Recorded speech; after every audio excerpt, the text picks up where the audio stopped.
مرد کو عورت پر کوئی فضیلت نہیں. مرد اونچا اور عورت نیچی نہیں ہے. شرف انسانیت کو دونوں ایکولی شیئر کرتے ہیں، وہ بھی ہیومن بینگ، وہ بھی ہیومن بینگ. چنانچہ قرآن مجید کے دو مقامات آپ کو فَاسْتَجَابَ لَهُمْ رَبُّهُمْ أَنِّي لَا أُضِيعُ عَمَلَ عَامِلٍ مِّنكُمْ، ان کے رب نے ان کی دعا کو قبول کیا اور فرمایا میں تم میں سے کسی عمل کرنے والے کے کسی عمل کو ضائع کرنے والا نہیں. من ذکرن او انثیٰ، خواہ وہ مرد ہو خواہ عورت. بعضکم من بعض، تم ایک دوسرے ہی میں سے ہو نا. ایک ہی باپ کے نطفے سے بیٹا بھی ہے بیٹی بھی ہے. ایک ہی ماں کے رحم میں پرورش پائی ہے بیٹے نے بھی بیٹی نے. تو اونچ نیچ کہاں سے آ جائے گی؟ کدھر سے آ جائے گی؟ بعضکم من بعض، ایک دوسرے میں سے ہو. مساوات مرد و زن کے اس نظریے کو سمجھ لیجئے. دوسرا نظریہ میں بتاؤں گا جو آج دنیا مغرب سے لے رہی ہے، وہ سراسر گمراہی ہے، سراسر گمراہی ہے، سراسر گمراہی. لیکن نیکیوں کے میدان کھولے ہوئے ہیں مردوں کے لیے عورتوں کے لیے. جو مرد کمائے گا نیکی وہ اس کے لیے ہے، جو عورت نیکی کمائے گی وہ اس کے لیے ہے. انڈیویجویلٹی ہے، فریڈم ہے، فریڈم آف ول ہے، مساوی ہے.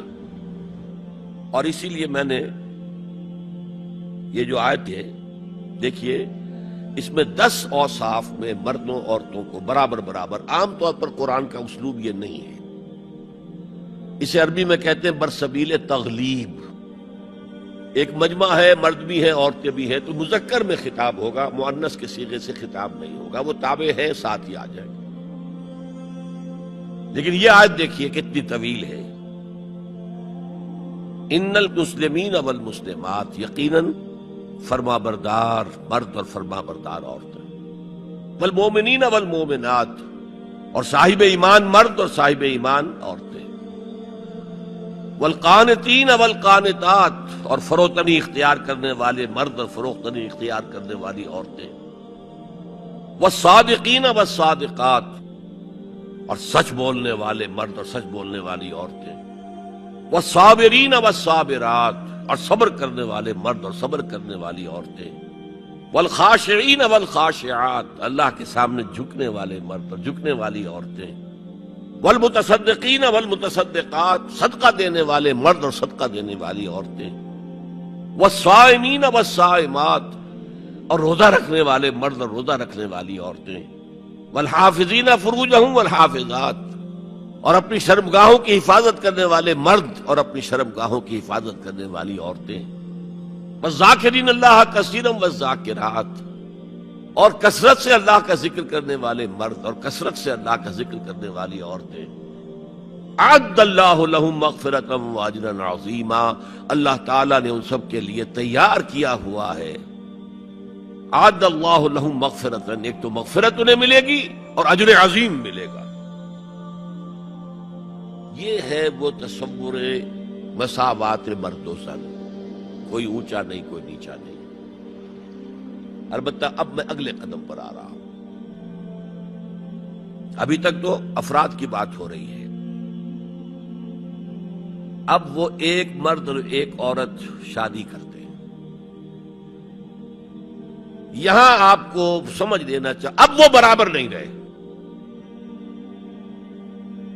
اس لیے کہ گھر بنانا ہے، خاندان کی بنا ڈالنی ہے، ایک ادارہ ہے، انسٹیٹیوشن آف فیملی ہے، اور کسی انسٹیٹیوشن کے دو برابر کا اختیار رکھنے والے سربراہ نہیں ہو سکتے.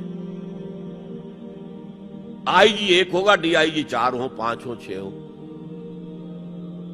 کوئی فرم ہے، مینیجنگ ڈائریکٹر ایک ہوگا، آپ 100 ڈائریکٹر رکھ لیں. مینیجنگ ڈائریکٹر 2 نہیں ہو سکتے، کوئی کاروبار چل ہی نہیں سکتا. تو گھر کا ادارہ تو برباد ہو جائے گا اگر آپ نے برابر کر دیا دونوں کے اختیارات کو. آج اس کا مزہ چکھ رہا ہے یورپ اور ویسٹ اور امریکہ. خاندانی نظام ٹوٹ گیا. آج وہ شادی کرتے ہی نہیں، مرد شادی نہیں کرتے. کیوں کریں؟ قانون آپ نے یہ بنا دیا ہے کہ آپ نے آج شادی کی اور 1 مہینے کے بعد آپ اپنی بیوی کو طلاق دیں تو اپنی پوری دولت کا نصف دینا پڑے گا اسے. وہ کہتے ہیں ہم نہیں کرتے یہ. لیکن عورت کی تو ضرورت ہے نا، مرد کی ضرورت عورت ہے، لیکن عورت کی ضرورت بھی تو ہے مرد. مرد کہتا ہے آؤ میرے ساتھ رہو، کھاؤ پیو، میں شادی نہیں کروں گا. وہ یہ کہتے ہیں وی آر لیونگ ٹوگیدر، بس we are not married, we are living together. جتنے حقوق اسلام نے عورت کو دیے کسی مذہب نے نہیں دیے، لیکن برابر آپ کر دیں گے تو خاندان کا ادارہ ختم ہو جائے گا. اسی لیے فرمایا گیا الرجال قوامون علی النساء فالصالحات قانتات حافظات للغیب بما حفظ اللہ. مرد حاکم ہیں عورتوں پر، نیک بیویاں وہ ہیں جو اپنے شوہروں کی اطاعت کرتی ہیں. ظاہر بات ہے کہ کوئی رائے ہے، اختلاف رائے ہو گیا ہے شوہر اور بیوی میں، بیوی دلیل سے سمجھا لے، اپیل سے سمجھا لے، جس طرح بھی سمجھا لے، منوا لے، ٹھیک ہے، اور نہیں تو اسے شوہر کی بات ماننی پڑے گی. تو نیک بیویاں تو وہ ہیں جو اپنے شوہروں کی اطاعت گزار ہیں. اس سے وہ بانڈ جو ہے مضبوط رہتا ہے. پھر اسلام نے اتنا منصفانہ نظام کیا ہے قائم. جب اللہ نے مرد کو بنایا طاقتور زیادہ، اور عورت کا حسن یہ ہے کہ وہ نازک ہو، لہذا بھاری بوجھ اس پر نہیں ڈالے. ملک کا ڈیفنس مردوں کا ذمہ داری ہے، نان نفقے کی فراہمی مردوں کی ذمہ داری، عورت کی نہیں ہے. عورت کا کام ہے گھر میں رہے، شوہر کے لیے اچھا ماحول پیدا کرے. اب اگر دن بھر 8 گھنٹے عورت بھی کام کر کے آئی ہے، کسی باس نے بھی جھڑک دیا ہوگا، کچھ اور ہوگا، تھکی تھکائی اور طبیعت تقدر لے کر آئی ہے، مرد کا بھی یہی حشر ہے، گھر میں جائیں گے تو کیا ہوگا؟ لڑیں گے. لیکن گھر میں رہی ہو عورت، پھر بچے آ جاتے ہیں، 1 بجے آ گئے، ماں باپ دونوں آئیں گے شام کو 6 بجے، 7 بجے، 8 بجے. بڑے بڑے شہروں میں تو وہاں پر 2 گھنٹے تو لگتے ہیں گھر پہنچنے میں. یہ بچے کیا کریں گے؟ کس قسم کے تجربات کریں گے؟ یہ سارا بیڑا غرق ہو رہا ہے. عورت کے ذمہ نہیں ہے کام کرنا.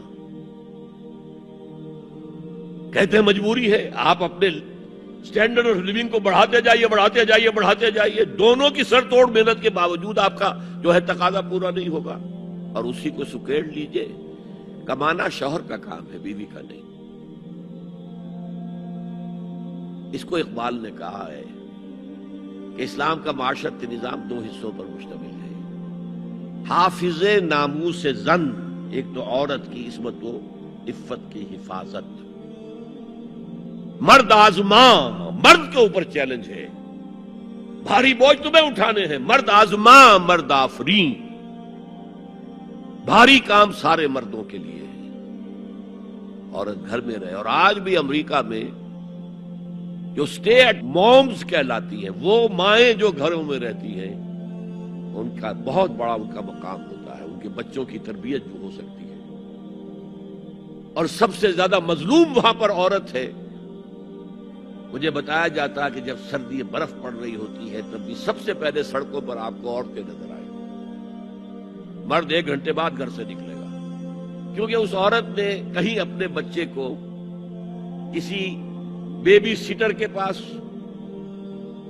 چلڈرن کیئر کے پاس بھیجے گی، پہنچائے گی، پھر اپنے آفس جائے گی. شام کو آفس سے نکلے گی، وہاں سے بچے کو لگی، پھر گھر آئے گی. مظلوم ترین عورت ہے وہاں پر. دونوں بوجھ ڈال دیے اس پر.